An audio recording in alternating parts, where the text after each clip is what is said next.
सेठ हरिप्रसाद माँ दुर्गा के परम भक्त थे। वो हर साल गांव में नवरात्रि उत्सव पर गरबा का भव्य आयोजन किया करते थे, जिसमें पूरा गांव आमंत्रित रहता था। नवरात्रि उत्सव में सेठ हरिप्रसाद के द्वारा किए जाने वाले गरबा आयोजन की धूम आसपास के सभी गांव तक नवरात्रि प्रारंभ होने से पहले ही पहुंच जाती थी।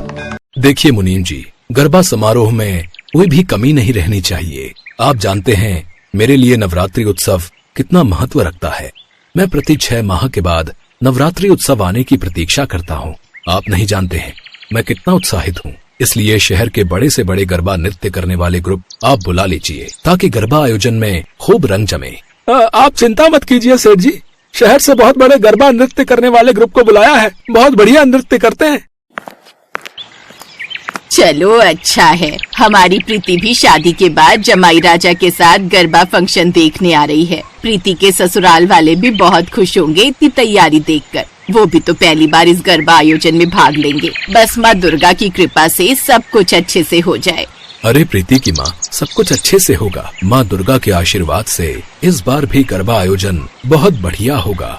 सेठ हरिप्रसाद नवरात्रि की तैयारियां जोरों से कर रहे थे, पर सेठ भानु प्रताप, जो कि हरिप्रसाद का चचेरा भाई था, वो बहुत ही ईर्ष्यालु स्वभाव का था। जब भी सेठ हरिप्रसाद के बारे में वो किसी के मुंह से वाहवाही सुनता तो जल भुन जाता।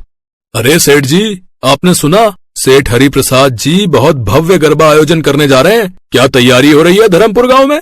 ये कौन सी नई खबर सुना रहे हो राम प्रकाश? ये तो हर साल का ही नाटक है। सेठ हरिप्रसाद का नवरात्रि के नाम पर फालतू के आयोजन करता फिरता है। सुना है 9 दिन तक हरिप्रसाद जी मेहमानों के स्वागत में ही लगे रहते हैं। खूब भीड़ और खूब आनंद होता है।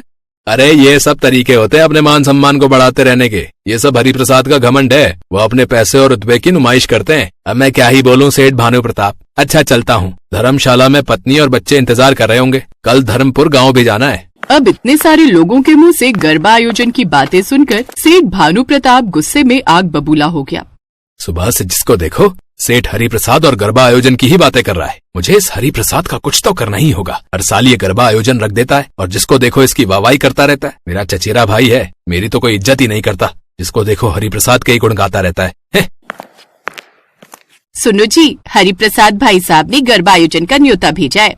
तो क्या करूं? चली जा, तुझे जाना है तो। मुझे क्यों बताने आ रही है? सेठ भानु प्रताप अपनी पत्नी पर चिल्ला पड़ता है। तभी एक गरबा करने वाला ग्रुप उसकी दुकान पर आता है। सेठ जी, हमें धर्मपुर गांव जाना था। क्या आप बता सकते हैं कि यहाँ से कोई बस जाती हो? वहाँ सेठ हरिप्रसाद जी ने हमें गरबा के लिए बुक किया है, पर गलती से हम इस गांव में उतर गए। अब हमें पता नहीं कि वहाँ जाने के लिए बस कैसे मिलेगी। आप हमारी मदद कर देते। मिल गया तरीका। अब मजा आएगा देखकर। जब गरबा आयोजन में गरबा नृत्य करने वाले ही नहीं पहुँचेंगे तो हरिप्रसाद का कितना अपमान होगा। बहुत इतराता है वो बोलकर कि शहर से गरबा करने वाली मंडली बुलाता हूँ। अब ये सारी बातें धरी की धरी रह जाएंगी। कुछ देर अपने मन में चापलूसी से भरी योजना बनाने के बाद सेठ भानु प्रताप गरबा मंडली वालों से बोला, देखिए, आपको सेठ हरिप्रसाद के यहाँ गरबा करके इतने पैसे नहीं मिल पाएंगे जितने पैसे आपको मैं गरबा न करने के दूंगा। मैं समझा नहीं आपकी बात। सेठ भानु प्रताप ने गरबा मंडली के प्रमुख आदमी के कानों में ऐसी बात कही जिसे सुनकर वो खुशी से मुस्कुराने लगे। और फिर नवरात्रि उत्सव का दिन आ गया, पर कहीं भी गरबा मंडली वालों का अता पता नहीं था। सेठ हरिप्रसाद परेशान हो गए। अरे मुनीम जी, अब तक गरबा मंडली वाले क्यों नहीं आए? आपने तो कहा था वो दोपहर तक आ जाएंगे, पर अब तो शाम के 6 बज चुके हैं। उनका कोई अता पता नहीं। मैंने बहुत फोन मिलाए, पर उनका नंबर ही नहीं मिल रहा है सेठ जी। मैं खुद परेशान हूँ। शहर जाने में कम से कम 4 घंटे लग जाएंगे। नवरात्रि की पूजा के लिए पंडित जी भी बुला रहे हैं। उसके बाद गरबा प्रारंभ करना है। कैसे करोगे? सारे मेहमान आए हुए हैं। नवरात्रि समारोह में सब हमारे यहाँ ही तो गरबा देखने आते हैं, और फिर माँ दुर्गा की पूजा में शुरुआत तो गरबा से ही होती है। सब कैसे होगा? पापा क्या हुआ? कुछ पता चला? मेरे ससुराल वाले भी बार बार पूछ रहे हैं। सब तैयार हैं कि गरबा कब शुरू होगा। उन्हें भी गरबा खेलना है। मैंने तो उनसे इतनी बड़ी बड़ी बातें बोल दी थी कि मेरे पापा बहुत अच्छा, बहुत बड़ा आयोजन करते हैं, पर यहाँ तो कुछ भी नजर नहीं आ रहा। सारा ग्राउंड सुनसान पड़ा है। हे देवी माँ, यदि मैंने हर नवरात्रि सच्ची श्रद्धा और भक्ति से आपके स्वागत में गरबा का आयोजन किया है तो मेरी प्रार्थना सुन लो माँ। मुझे इस दुविधा से बाहर निकालो मैया। मेरी मदद करो। क्या बात है प्रीति बहू, तुम तो कह रही थी कि तुम्हारे पिताजी शहर से बहुत बढ़िया गरबा नृत्य की मंडली बुलाते हैं, पर यहाँ तो कुछ भी नजर नहीं आ रहा। हम तो बेकार ही तैयार हो गए। अरे तुमने तो कहा था कि गरबा होगा और बहुत देखने वाला होता है। इस चक्कर में मैं भी तुम्हारे साथ आ गया। मुझे तो पता चला है कि गरबा मंडली वाले आए ही नहीं है, तो अब गरबा कौन खेलेगा? यहाँ तो कोई तैयारी ही नहीं लग रही है। पापा बात कर रहे हैं, कोई न कोई इंतजाम हो जाएगा। सब लोग कुछ न कुछ बातें ही कर रहे थे। सेठ हरिप्रसाद को घबराहट हो रही थी। हरिप्रसाद की पुकार माँ दुर्गा के कानों तक पहुँचती है। माँ दुर्गा अपनी 9 शक्तियों को बुलाती हैं। शैलपुत्री, ब्रह्मचारिणी, चंद्रघंटा, कुष्मांडा, स्कंद माता, कात्यायनी, कालरात्रि, महागौरी, सिद्धिदात्री, आप सभी प्रकट हो। माँ दुर्गा की आज्ञा से 9 देवियाँ प्रकट होती हैं। देवी दुर्गा, आपने हमें याद किया। मुझे आप सभी देवियों की आवश्यकता है। आप सभी देवियों को मिलकर मेरे भक्त हरिप्रसाद के द्वारा किए जाने वाले नवरात्रि उत्सव में गरबा प्रस्तुत करना है। भक्त हरिप्रसाद को हमारी आवश्यकता है। आप जैसा चाहती हैं वैसा ही होगा देवी दुर्गा। हम 9 देवियां गरबा खेलने अवश्य जाएंगी। जैसे ही सेठ हरिप्रसाद माँ दुर्गा से झोली फैलाकर प्रार्थना करता है, अचानक ढोल और नगाड़े बजने लगते हैं। उस रात नवरात्रि के पहले दिन गरबा में खूब रौनक लगी। सबने गरबा की बहुत तारीफ की और खूब आनंद उठाया। अचानक अगले दिन सुबह सुबह शहर की गरबा मंडली का मालिक सेठ हरिप्रसाद के पास आता है। सेठ जी, मुझे माफ कर दो, मुझे माफ कर दो। मैं लालच में अंधा हो गया था। माँ दुर्गा मेरे से नाराज हो गई। कल रात वो मेरे सपने में आई थी। वो मेरे से बहुत क्रोधित थी। गरबा मंडली का वो आदमी सारी सच्चाई सेठ हरिप्रसाद को बताता है और अपनी भूल की माफी मांगता है। सेठ हरिप्रसाद उस आदमी को माफ कर देते हैं। माँ दुर्गा ने अपने भक्त हरिप्रसाद की मदद की और अपने भक्त की लाज रखने के लिए 9 देवियां गरबा खेलने के लिए खुद धरती पर उतर आईं। ऐसी ही है 9 देवियों की शक्ति। ये 9 शक्तियाँ आपस में मिलकर एक शक्ति बनती हैं और उन्हीं शक्ति की देवी का नाम है माँ दुर्गा, जो अपने सभी भक्तों की सदैव रक्षा करती हैं। फिर चाहे कोई कितना भी बुरा क्यों न करना चाहे, जब भगवान साथ होते हैं तो हमारा कोई कुछ नहीं बिगाड़ पाता।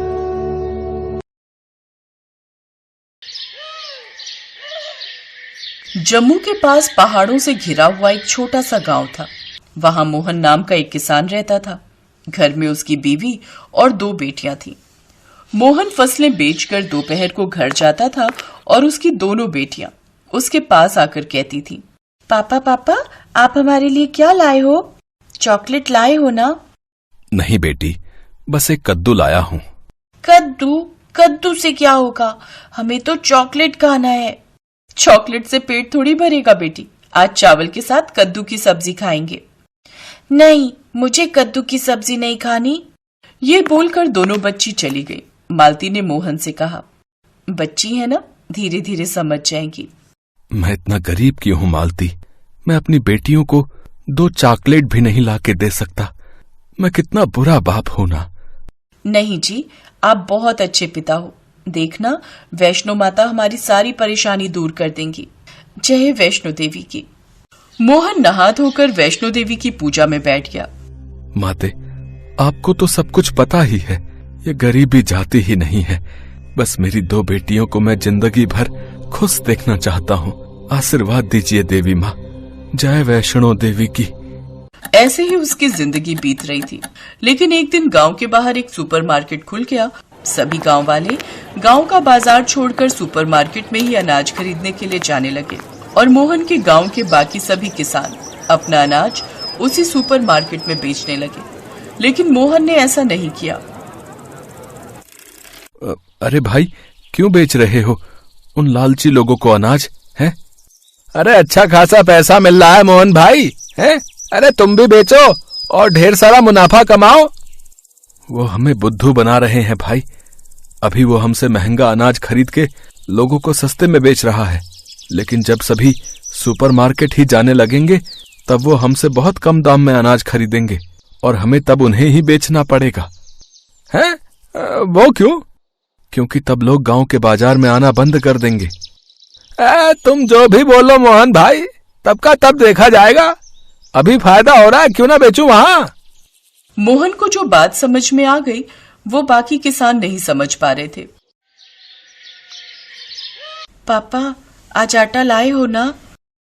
नहीं बेटी, आज नहीं ला पाया, कल पक्का लाऊंगा। मोहन पूजा में बैठकर रोने लगा। हे वैष्णो माते, ऐसा क्यों हो रहा है मेरे साथ? मैंने कुछ गलत तो नहीं किया, तो फिर क्यों मुझे और मेरे परिवार को भूखा रहना पड़ रहा है? तभी मोहन के घर के बाहर सुपरमार्केट का मालिक रमाकांत सेठ आए। मोहन, अरे ओ मोहन, बाहर आ। मोहन बाहर आया। क्यों फालतू में रो रहा है? हमें अनाज बेच दे, हम तो खरीदने के लिए बैठे हुए हैं, अच्छा खासा पैसा दूंगा। मुझे पैसों से नहीं खरीद सकते सेठ, मैं आपको कभी अनाज नहीं बेचूंगा। क्यों फालतू में जिद कर रहा है, हैं? एक तू ही है जो हमें अनाज नहीं बेच रहा है, बाकी सब तो मजे कर रहे हैं हमसे दोस्ती करके। आप दोस्त नहीं दुश्मन हो, बहुत जल्द आप हमारे पेट पर लात मारोगे। अच्छा, तो तू हमें अनाज नहीं बेचेगा? नहीं, कभी नहीं।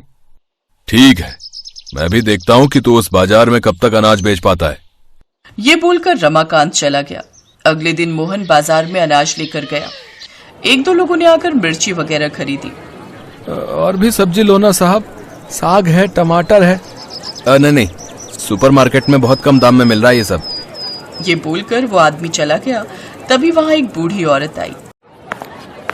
बेटा, मुझे साग चाहिए, तेरे पास है ना? हाँ माँ जी, ताजा साग है। लेकिन मेरे पास पैसे नहीं है बेटा, मुझे तू मुफ्त में देगा क्या? घर में खाने के लिए कुछ नहीं है, साग उबाल कर खा लूंगी। मुफ्त में? ठीक है, ले जाइए माँ जी, भूखे पेट सोने का दुख मैं जानता हूँ, ये लीजिए। मोहन ने उस बूढ़ी औरत को साग दिया। तेरा बहुत बहुत शुक्रिया बेटा, माता वैष्णो तुझे बहुत सारी धन दौलत दे। ये बोलकर वो बूढ़ी चली गई और वो हर रोज मोहन के पास आने लगी। इस तरह एक महीना बीत गया और एक दिन मोहन के पास एक अमीर आदमी आया। मोहन, अगले हफ्ते मेरी बेटी की शादी है, उसके लिए जो है मुझे बहुत सारी सब्जियां चाहिए, समझे? करीब 2 लाख रुपए की सब्जियां। 2 लाख रुपए?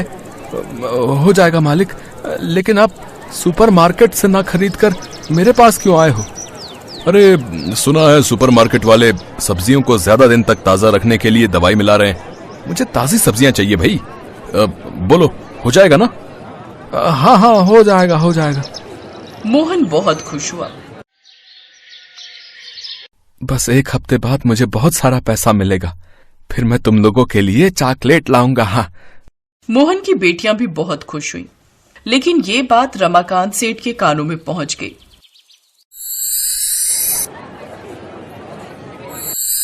$2 लाख का ऑर्डर उस मोहन को मिल गया। मुझे पहले से ही पता था कि वो हमारे लिए एक प्रॉब्लम है। अब समय आ गया है उसे रास्ते से हटाने का। शादी वाले दिन 2 लाख की सब्जी मेरे सुपरमार्केट से ही खरीदी जाएगी। रमाकांत ने एक गंदा प्लान बनाया।